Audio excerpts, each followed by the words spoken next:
What's up, everybody? Justin here to do my NXT TakeOver New Orleans.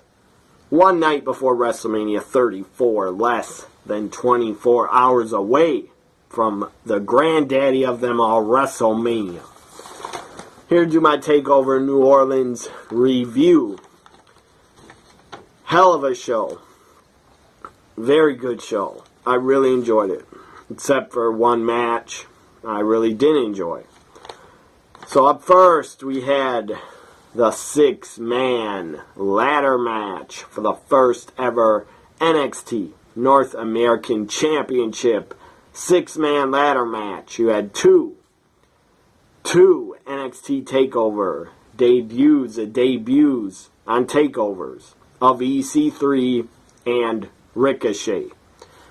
You had EC3 in the match. EC3, Ricochet versus Lars Sullivan versus Velveteen Dream versus Adam Cole, baby, versus Killian Dane. This match was non-stop action. It was non-stop. It was very awesome. A lot of high spots. A lot of great use of the ladder. Very good stuff. I really enjoyed it. I really enjoyed it. At one point, you had Ricochet was getting tipped. The guy hit a shooting star press before the backflip spot. Ricochet hit a shooting star press off the top to the floor. That was epic. Then Ricochet was getting tipped over. He's climbing the ladder. Started getting tipped over by Lars Sullivan. And while the ladder is being tipped over, Ricochet decides, I'm going to do a backflip over the top rope to the floor. That was insane. That was so awesome. Velveteen Dream in the ring, climbing up a giant ladder. Like 15-foot ladder. Probably taller. Velveteen Dream goes up to the very top, standing on the top of the ladder, like 20 feet in the air almost, and drops an elbow off the top of the ladder. I believe it's on Lars Sullivan. That was insane. Lars picks up Adam Cole on the apron, while Ricochet's, I think it was Ricochet, or no, it was, who was laid out on the ladder? EC3. EC3 laid out on the ladder between the apron and the announce table. Lars picks up Ricochet, slams him. Not Ricochet. Lars picks up Adam Cole. Slams him through the ladder. The ladder breaks in half, and all three guys are out. Then, Killian Dane does the same thing. Ladder on the apron and the announce table. Killian Dane picks up Ricochet, who was laid on the ladder. Oh, Ricochet was laid out. So Killian Dane picked up Velveteen Dream and puts him through the ladder. Through Ricochet, the ladder breaks in half. Awesome. All six guys are out. Back into the ring, Lars Sullivan. I mean, too many crazy, awesome, insane spots to mention. Too many. So Lars Sullivan's climbing the ladder, about to get to the title. Ricochet, like Spider-Man, jumps on his back out of nowhere, knocks him off the ladder. Then Ricochet took himself out after he did that to Lars. Then Adam Cole gets in the ring. Adam Cole climbs up top, everybody's out. Adam Cole gets the title down. Adam Cole, baby, of the Undisputed Era. Adam Cole is the first ever North American champion in NXT history. I predicted Ricochet, but I have no problem with Adam Cole winning. No problem at all. So next we had the Women's Championship. The match that was not that good. This was the match I was least into. I wasn't into this match. I Well, I shouldn't say that because I wanted Ember Moon to win. I really wanted Ember Moon to win and retain. But Ember Moon loses. She actually passes out from the rear naked choke. Ember Moon passes out. A good finish because at least they didn't have Ember Moon tap out. So Ember Moon passes out. New NXT Women's Champion Shayna Baszler. Whatever, I think she's called the Ace of Spades or whatever. I don't care what her nickname is. I'm not a fan of her. And then Shayna goes over to her MMA 4 Horsewomen. Ronda Rousey's actually there in the front row. And that other woman, I believe her name's something, Jessica Duke or something. So then Shayna goes over to her friends and hugs them as the new NXT Women's Champion. My opinion, Shayna only won the title because Ronda Rousey signed with WWE. That's my opinion. I'm not saying Shayna is not talented and an okay wrestler.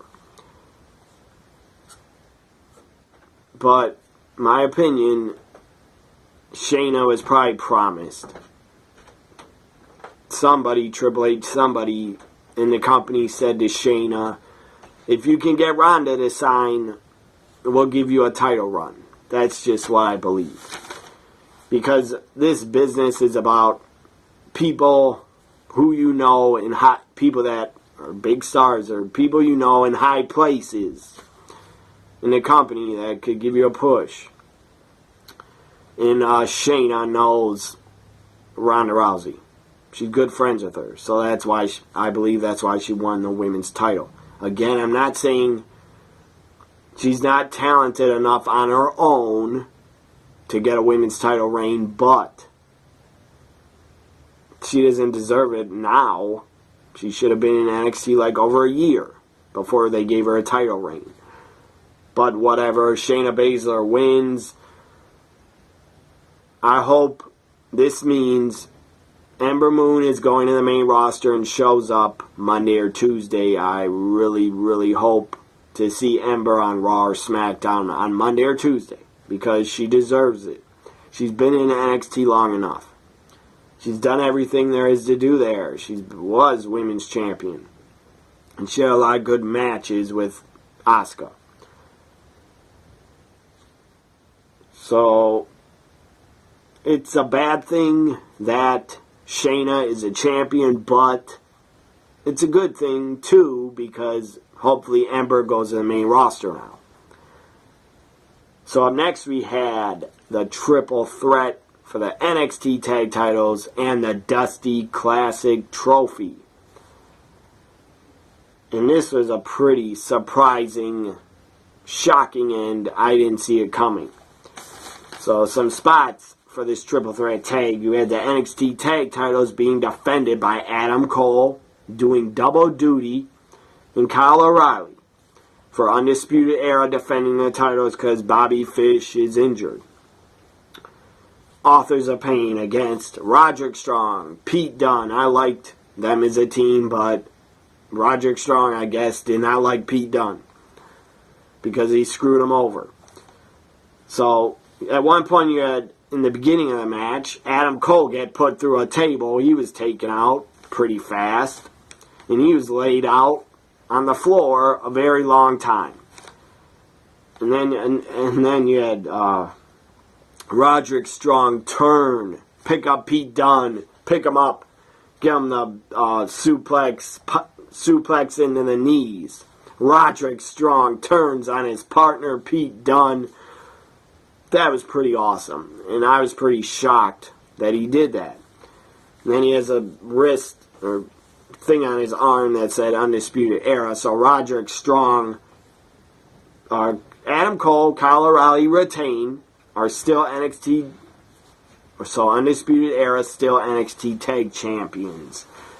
And then Roderick Strong puts his hand out, picks up Adam Cole, embraces Undisputed Era, so I guess This means Roderick Strong is part of the Undisputed Era.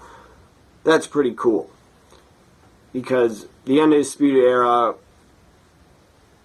could really take over NXT now with 4 members. So I believe Roderick Strong is now part of Undisputed Era, as I said. If he is, I like that. Because there's a shocking turn on Pete Dunne.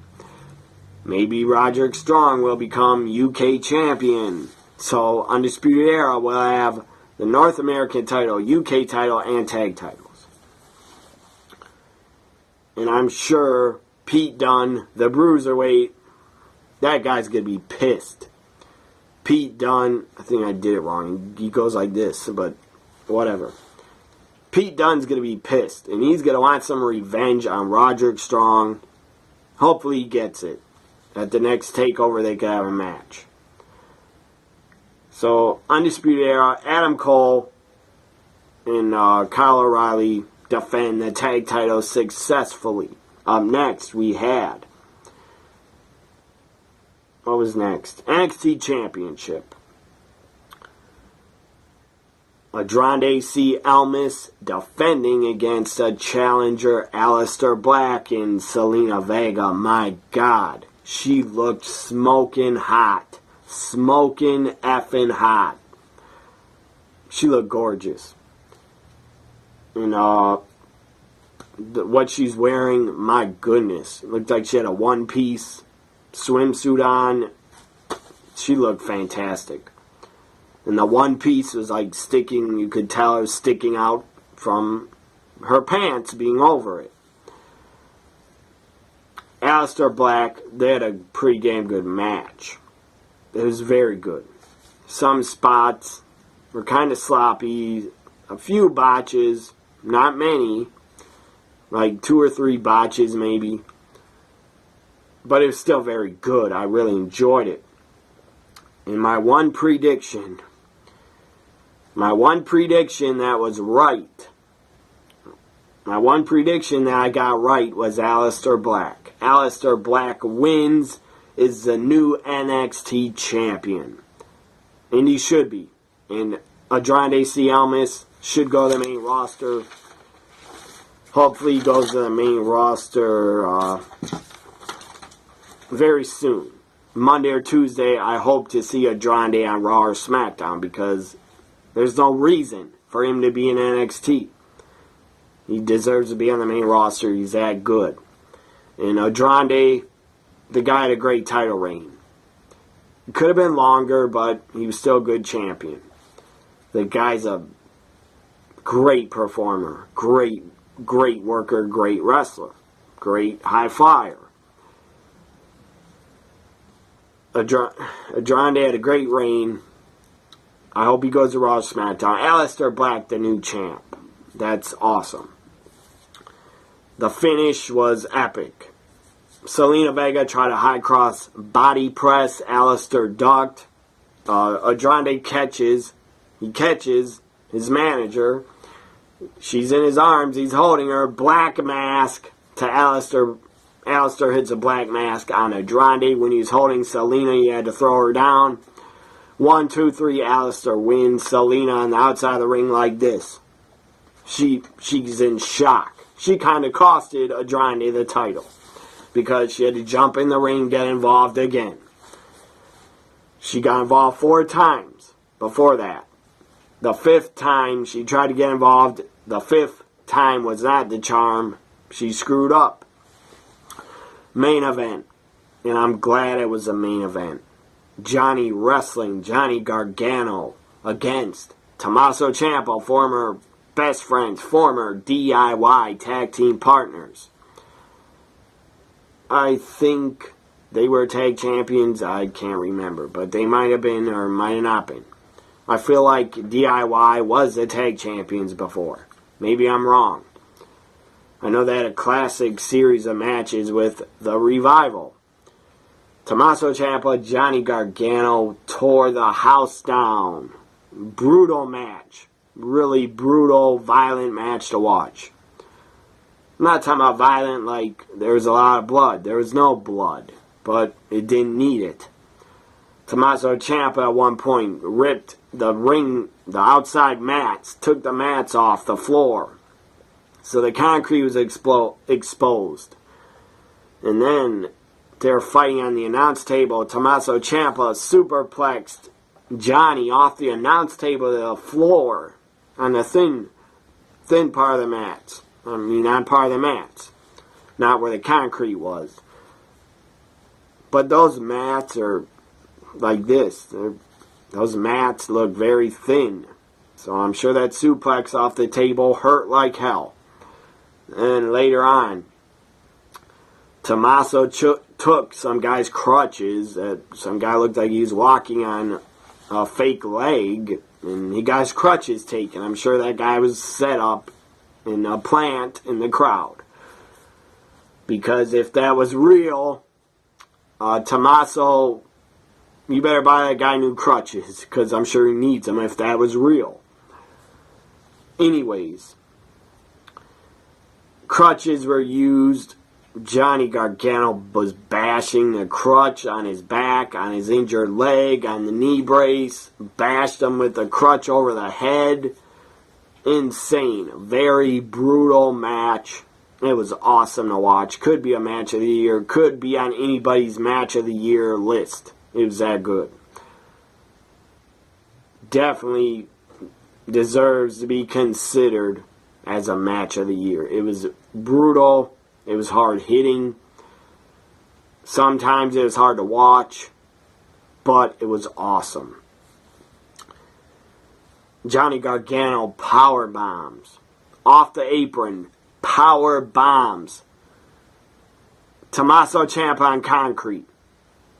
Insane. See this concrete? Tommaso Ciampa got power bombed on the concrete. It sounded like this. It was insane. It was like smacking your back on concrete. That had to hurt. I understand Johnny didn't really slam him in there, but still, it had to hurt like fucking hell. And I would never want to do that spot and be powerbombed on concrete. So, just a lot of insane spots. The finish, too many spots to mention that were awesome. It was brutal. It was hard hitting. It was really fun to watch. I did a live reaction for it. Check it out. Check out my live reaction of the non-sanctioned Johnny Gargano Tommaso Ciampa match. I thought it was great. It was very exciting watching it, doing that live reaction. So the finish, Tommaso Ciampa takes off his knee brace and is looking up at Johnny, like going like this, like, what are we doing? Why are we fighting each other? Like neither of them. They're both staring at each other like neither of them want to defeat the other until Tommaso Ciampa grabs his knee brace, tries to hit Johnny with it, and Johnny puts the STF on him, grabs the knee brace, puts it over his face with the STF. Knee brace in the mouth of Tommaso, pulling back on his head. That was awesome. Tommaso Ciampa taps out. He had to tap out. He had no damn choice. He had a knee brace wrapped around his face in the STF. Johnny Gargano wins. What does this mean? Well, it means he's back in NXT. He can compete for NXT again. He's reinstated. Johnny Gargano is reinstated. I believe it means that he's not going to the main roster yet. I believe he'll stay in NXT until, I don't know, maybe until after SummerSlam he stays in NXT. I don't know, but I just think Johnny Gargano is going to stay in NXT now for a couple months. He could go after the North American title, could go after the NXT Championship. Johnny Gargano, Aleister Black, they could have a good feud and have really good matches for the NXT title. Maybe we'll see a triple threat.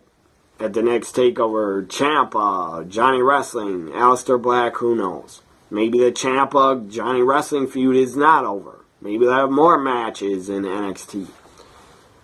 But I don't think Johnny's going to show up on Raw or SmackDown anytime soon because he's reinstated to NXT. This ends my NXT TakeOver New Orleans review on the eve of WrestleMania. It's close to it's getting close to midnight. So we're almost here. It's almost WrestleMania Sunday because it is close to midnight where I am. I can't wait for WrestleMania. I think it's going to be a fantastic show. A lot of big matches I'm looking forward to. A lot of them. Who's going to be Braun's partner? What's Elias going to do? I can't wait for Asuka Charlotte. I can't wait to see what Ronda Rousey does and how she looks in the ring. I can't wait to see John Cena and The Undertaker fight. A lot of stuff to look forward to. AJ Styles, Nakamura. A lot of stuff. The Intercontinental title triple threat. That's going to be awesome. So, on the eve of WrestleMania, my grade for TakeOver New Orleans, my final grade, I give it a B+. B+. If Shayna would have not won, I would have gave it an A, but Shayna had to win. Hope you enjoy my review. Check out my NXT TakeOver New Orleans live reactions. Check them out in my Live Reactions 2018 playlist. Bye for now, everybody. We're on the eve of WrestleMania. When you're watching this, it could be WrestleMania Sunday. Enjoy WrestleMania. Bye for now.